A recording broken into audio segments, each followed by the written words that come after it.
ये बेटा very important topic है ब्लड वेसल्स। ठीक है, हम पढ़ कर आए हैं कि जो आर्टरीज हैं और वेन्स हैं किस तरह खून को दिल में दिल से दूर लेकर जा रही हैं और दिल में लेकर आ रही हैं। जो आर्टरीज हैं वो दिल को जो खून को दिल से दूर लेकर जा रही हैं, मुख्तलिफ सिस्टम्स की तरफ, जिस्म के मुख्तलिफ हिस्सों की तरफ ऑक्सीजन वाला खून लेकर जा रही हैं। और जो वेन्स हैं वो दिल की तरफ खून को लेकर आ रही हैं। और जो कैपिलरीज हैं ये आर्टरी और वेन के दरमियान क्या है, काम कर रही हैं। तो ये बहुत इंपॉर्टेंट लॉन्ग क्वेश्चन है। इनका स्ट्रक्चर क्या है ये आपने बयान करना है, सारी चीजें। ये जो आर्टरी और वेन का स्ट्रक्चर है ये तकरीबन मिलता ही है। ठीक है, और जो कैपिलरीज है उसका स्ट्रक्चर बिल्कुल सिंपल सा है। ठीक, तो ये हमने करना है।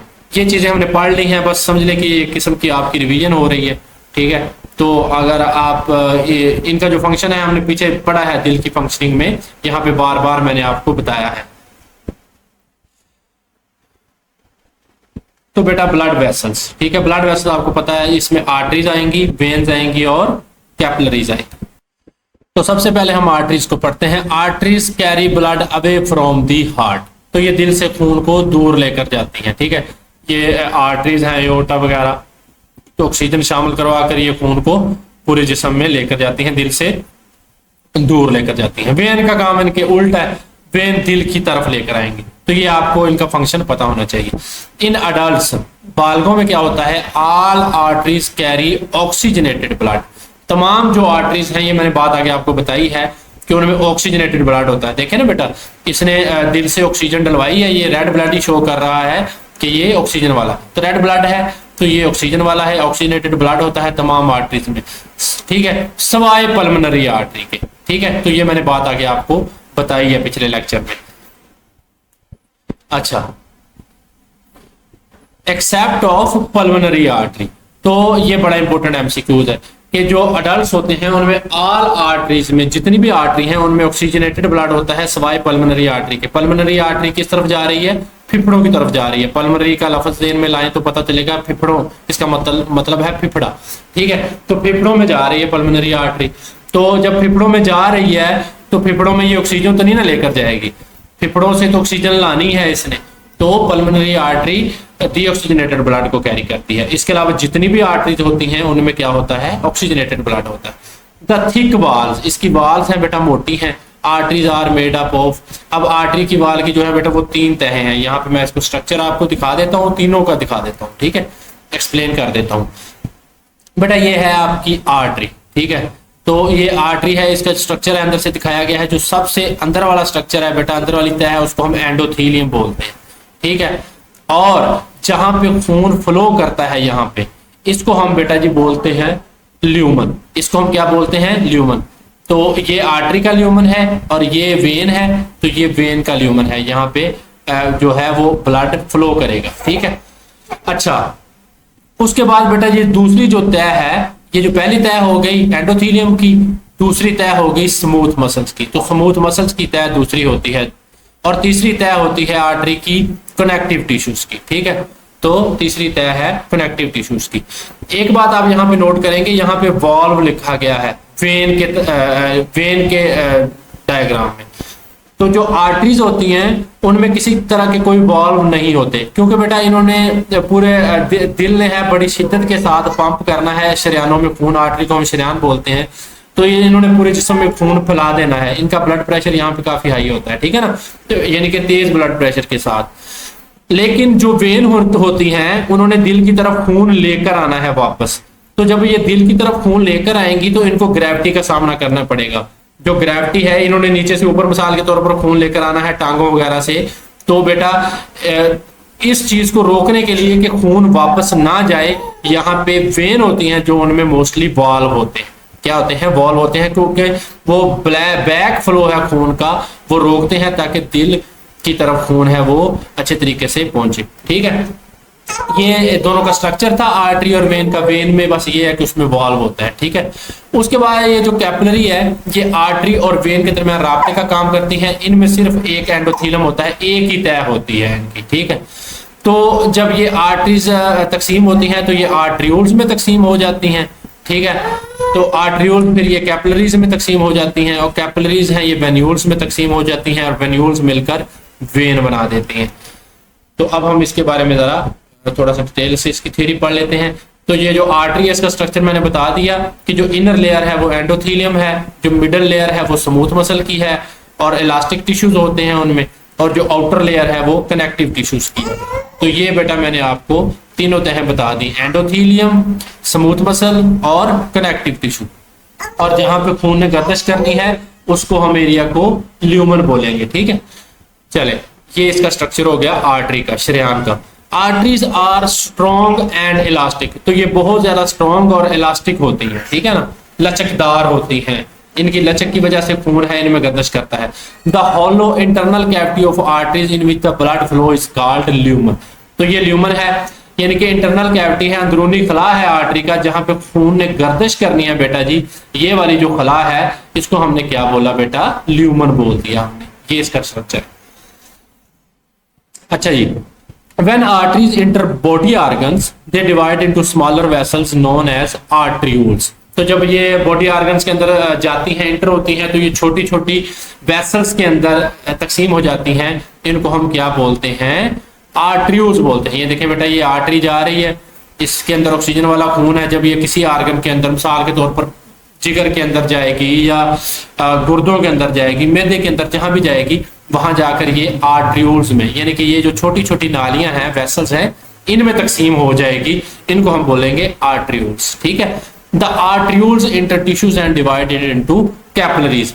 तो यहां से ये जो आर्टरीज हैं ये टिश्यूज में जब जाएंगे तो ये कैपिलरीज में तब्दील हो जाएंगे। देखें बेटा, जो कैपिलरीज हैं, मैंने कहा कि ये आर्टरी और वेन के दरमियान राब्ते का काम करते हैं, ठीक है ना। आर्टरी आई, वो आर्टरियोल में तकसीम हो गई, आर्टरियोल कैपिलरी में तकसीम होगी, कैपिलरीज आगे मिलकर यहाँ पे गैसों का तबादला करवा कर, खून में ऑक्सीजन डालकर, मादों की ट्रांसपोर्ट करवा कर वेन्यूल में तकसीम हो जाएगी। वेन्यूल बदल जाएंगी, बाद में वेन्स में कन्वर्ट हो जाएंगी, और जो वेन है वो दिल की तरफ दोबारा कम ऑक्सीजन वाला खून लेकर चली जाएंगी, ठीक है, सिंपल है। आगे कैपिलरीज है। Capillaries are the smallest blood vessels. तो जो सबसे स्मॉलेस्ट हैं वो कैपिलरीज है। ये यहाँ पे आप देख सकते हैं कि कैपिलरीज हैं, ये स्मॉलेस्ट है। The walls of capillaries are composed of only a single layer of cells called endothelium। Endo का मतलब होता है इनसाइड, ठीक है। तो ये बेटा, ये कैपिलरीज की वाल है वो सिर्फ एक ही टिश्यू की मिलकर बनी होती है, जिसको हम एंडोथीलियम बोलते हैं। This layer is so thin, ये लेयर इतनी थिन है, पतली है, that water, nutrients and oxygen can pass through it to enter the tissue fluid.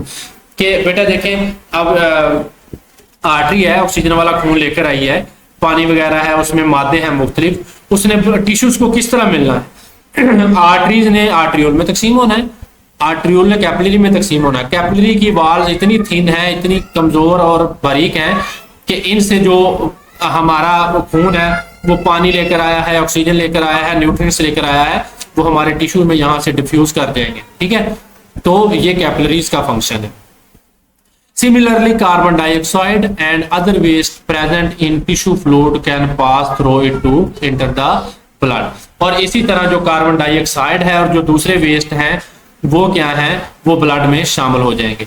यानी कि जब हमारी ऑक्सीजन इन्होंने लेकर आ गए, टिश्यूज को सारे वो न्यूट्रिएंट्स हैं वो दे दिए, तो अब टिश्यूज में जो कार्बन और हाइड्रोजन के बॉन्ड टूटते हैं, सेलुलर रेस्पिरेशन होती है बेटा सेल्स में, तो जो कार्बन डाइऑक्साइड बनती है उसने अब कहाँ जाना है, उसने दोबारा खून में शामिल हो जाना है, और खून में शामिल होकर उसने ये वेन्यूल्स बन जाएंगी, कैपिलरीज वेन्यूल बना देंगी, वेन्यूल्स वेन्स में बदल जाएंगी, ठीक है। और ये वेन क्या है, ये दिल की तरफ हमारा जो है वो कम ऑक्सीजन वाला खून है जिसमें कार्बन डाइऑक्साइड है वो ले आएंगी, और वो फेफड़ों को देकर वहां से निकाल दी जाएगी कार्बन डाइऑक्साइड।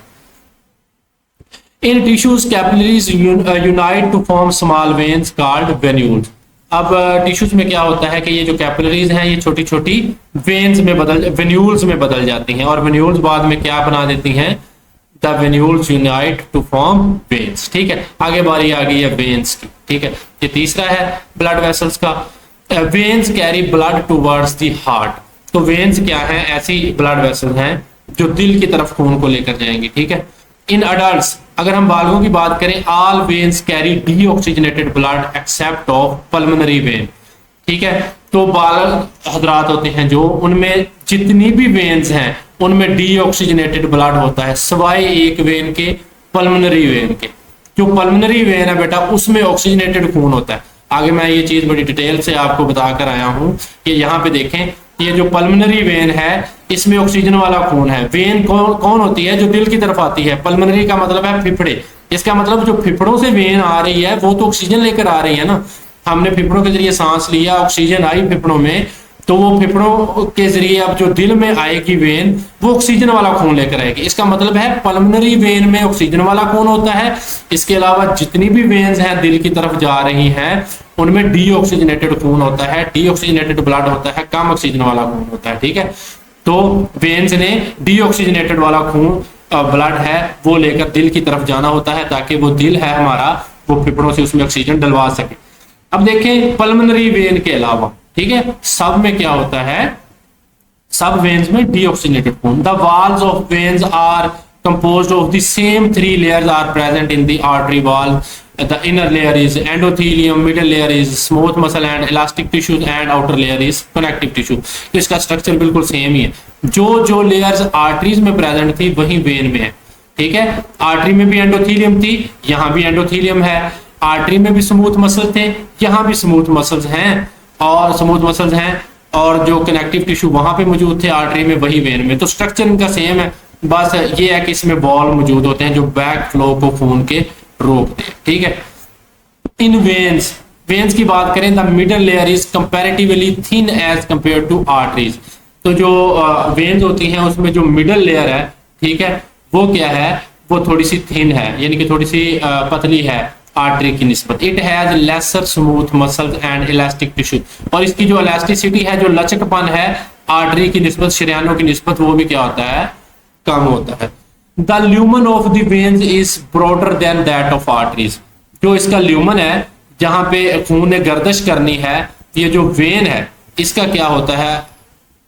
वो ब्रॉडर होता है, ज्यादा वसी होता है, ज्यादा खुला डुला होता है आर्टरी की निस्बत। ठीक है ना। Most veins have walls that prevent the back flow of blood. तो वेन होती है उनमें वाल्व होते हैं, तो ये बात आपने याद रखनी है। जो वेन्स होती हैं उनमें क्या होता है बेटा? वाल्व होते हैं। ठीक है, जो कि खून के बैक फ्लो को रोकते हैं। तो ये था बेटा हमारा ब्लड वेसल्स, जिसमें हमने आर्टरीज पढ़ा, कैपिलरीज पढ़ा और वेन्स पढ़ा।